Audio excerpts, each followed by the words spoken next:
તો મિત્રો વિડીયોમાં તમારું સ્વાગત છે। તો સુરાપુરા ધામ ભોરાજ એટલે કે દાદાનું સાનિધ્ય, તો તેની આપણે વાત કરવાના છે। ઘણા લોકો જાણતા નથી આખરે તેનો પૂરો ઇતિહાસ શું છે, તો આપણા વિડીયોમાં તેનો પૂરો ઇતિહાસ તમને હું જણાવીશ, તો વિડીયોમાં બન્યા રહેજો। તો વાત છે આ 900 વર્ષ પહેલાંની, કે 900 વર્ષ પહેલાં વેલડું બસાવવા પોતાનું બલિદાન આપનાર સુરાપુરા ધામ ખાતે વીર તેજાજી દાદા તેમજ વીર રાજાજી દાદાની ખાંભીઓ આવેલી છે। સુરાપુરા દાદાના મંદિર ખાતે નાત કે જાતના ભેદભાવ વગર રાજ્ય અને ખૂણ ખૂણેથી આવી લોકો દર્શનનો લાહો લઈ રહ્યા છે। દર્શનથીઓના દુઃખ દૂર થઈ જાય છે। આજે જેના ઇતિહાસ અને વર્તમાન વિશે વાત કરવા જઈ રહ્યા છે, ત્યારે તેમના ઇતિહાસમાં ડોક્યું કરતાં પહેલાં થોડી માહિતી જરૂરી છે। આજે ગામડે ગામડે પારિયા પથ્થરની ખાંભી રૂપે સૂર્યનારાયણની સન્મુખે ખોડાયેલા છે, એ સુરાપુરા તરીકે પણ ઓળખાય છે। શૂરવીરનું જીવન અને મરણ બંને પ્રેરણાદાયી રહ્યું હોય, જેમણે ગૌ, બ્રાહ્મણ, નારી અને ધર્મની રક્ષા માટે નાત જાત જોયા વગર પોતાના સંતાન પરિવારની પરવા કર્યા વગર જગતની મોહમાયાને પરવારમાં ખતમ કરી પોતાના શીશ મહાદેવના શરણે ધરી દીધા હોય, એ આજે 900 વર્ષ પછી પણ પોતાના મહાન કર્મથી જાગૃત થઈને પૂંજાય છે, જેનામાં દેવ અંશ રહેલો છે। એ ખાંભીઓ આજે સુરાપુરા દાદા કહેવાય છે। આજે જેની વાત કરવાની છે એ શૂરવીરની ખાંભી ભાલની ધીંગી ધરતીમાં આવેલી પીપરી વટામણ રોડ ઉપર લોથલ નજીકના ભોરાદ ગામે છે। આશરે 900 વર્ષ પહેલાં એટલે કે ઈસ 1100ની આસપાસનો ઇતિહાસ છે। બારોટજીના ચોપડે પણ આ ખાંભીઓનો ઉલ્લેખ જોવા મળે છે। રાજસ્થાનથી નીકળીને ફરતા ફરતા હાલના ભોરાદથી 5 થયેલા આજે ત્યાં ટેંકરા પણ સૂર્યનારાયણનું મંદિર અને મંદિર આગળ વીર રાજાજી અને વીર તેજાજી દાદાની ખાંભી છે। તેમજ ત્યાંથી થોડે દૂર સિદ્ધરાજ સોલંકી દ્વારા સોમનાથ જતા યાત્રાઓ પાસે જે કર ઉઘરાવતો હતો એની અને મિનર દેવી એ જે જગ્યા ઉપરનો નાબૂદ કરાયો હતો એ સ્થળ આવેલું છે, જે દાણી માતાના નારા તરીકે ઓળખાય છે। ત્યાંથી અમુક ભાઈઓને બીજા સ્થળો તરફ પ્રયાણ કર્યું હતું।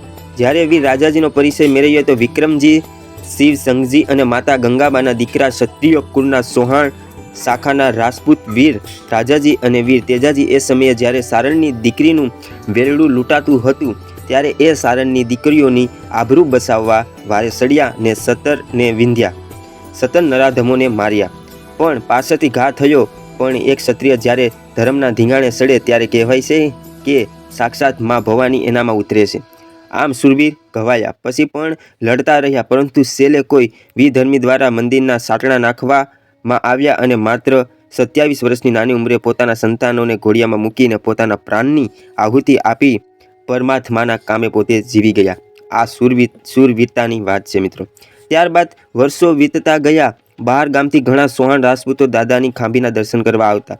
એ સમયે ખાંભી ભોરાદ લોથલ રોડ ઉપર હતી, પરંતુ જ્યારે ભોરાદના સોહાણને દાદાએ પ્રમાણ પૂર્યા ત્યારે દાદાને વ્યવસ્થિત જગ્યાએ સ્થાપિત કરવાનો નિર્ણય કરાયો અને વિક્રમ સંવત 2072 ચૈત્ર સુદ પૂનમ તારીખ 22/4/2016ને શુક્રવાર હનુમાન જયંતીના રોજ પુનઃ પ્રાણ પ્રતિષ્ઠા કરીને ભોરાદ નાની બોરુ રોડ પર સ્થાપના કરવામાં આવી। આજે કળયુગ અને વિજ્ઞાનમાં યુગમાં અઢળક પ્રમાણ આપીને દાદાએ પોતાની મોજૂદગી આજે પણ છે સાબિત કરી બતાવ્યું છે, અને આજે પણ ગુજરાતના ખૂણે ખૂણેથી 18 વર્ણના લોકો દર્શને આવે છે, અને આજે પણ દાદા કોઈનું કાંઈ પણ લીધા વગર, કોઈ પણ વ્યવહાર કર્યા વગર નિસ્વાર્થે પોતાના દાનભા બાપુનો નિમિત્ત બનાવી ને લોકોનું કલ્યાણનું કાર્ય કરી રહ્યા છે।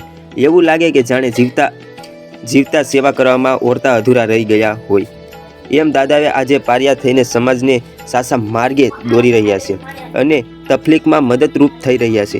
આજે જે જગ્યાએ દાદા બિરાજમાન થયા છે એ જગ્યા એક ધામ બની ગઈ છે। અન્ન ક્ષેત્રની સેવા કરવામાં આવે છે અને કોઈ પણ કાગળ, પેન કે ચોપડા વગર દાદા પોતે જ એનું સંચાલન કરી રહ્યા છે। સમાજના દીકરા દીકરીઓનો પણ દાદાની સેવામાં અડેપગે હાજર થઈ જાય છે। ગામના પાદરે ઊભેલા એ પારિયાના બલિદાનની વાતો કરવા બેસીએ ને તો મેગઝીનના પાના ઓછા પડશે। માટે છેલ્લે એટલું જ કહીશ કે તમારા ગામમાં રહેલા પારિયાને સન્માન આપજો, અને અમથા નથી ખોડાણા એમના બલિદાન બહુ જ મોટા છે, પાત્ર એના ઇતિહાસ જાણવા નથી મળતું। મંદિરમાં જે સેવા કરતા અને દાદાએ જેનામાં પોતાની શક્તિ અર્પણ કરી છે એવા દાનભા બળવંતસિંહ ચૌહાણ જેઓની ઉંમર માત્ર 37 વર્ષની છે. તેમના પરિચયની વાત કરીએ તો તેઓ ખૂબ જ સાદગીભર્યું જીવન જીવે છે. તેઓએ નાની ઉંમરમાં જ પોતાના પિતાની છત્રછાયા ગુમાવી. જ્યારે તેમણે સમજણ આવી ત્યારે ભાઈની છત્રછાયા ગુમાવી પછી ગામડામાં મજૂરી કરી પોતે અભ્યાસ કર્યો અને ત્યારબાદ તેઓ રોજગારી માટે અમદાવાદ ગયા અને હાલ પણ પોતે અમદાવાદની એક કંપનીમાં નોકરી કરે છે અને પોતાના પરિવારનું ગુજરાન ચલાવે છે. એમાંથી સમય કાઢીને પોતે બોરાદ આવે છે અને દાદાના શરણોમાં જે શ્રદ્ધાળુ આવે છે તેઓના દુઃખમાં ભાગીદારી કરી અને દુઃખ દૂર કરે છે. જે શ્રદ્ધાળુ આવે છે તેઓને જમાડવા, સુવા માટે અને ચા નાસ્તા માટે ખૂબ આગ્રહ કરે છે. દાદાના સાનિધ્યમાં આવેલ કોઈ પણ હોય ભેદભાવ વગર તમામની સાથે વાતચીત કરે છે. ખૂબ સાદગીભર્યું જીવન જીવે છે.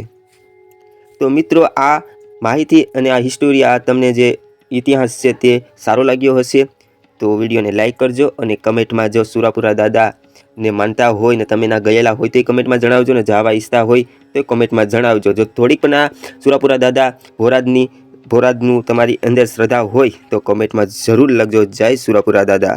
તો મળશું બીજા ઇતિહાસ સાથે. ત્યાં સુધી જય સુરાપુરા દાદા, જય વીર તેજાજી દાદા, જય વીર રાજાજી દાદા. Thank you.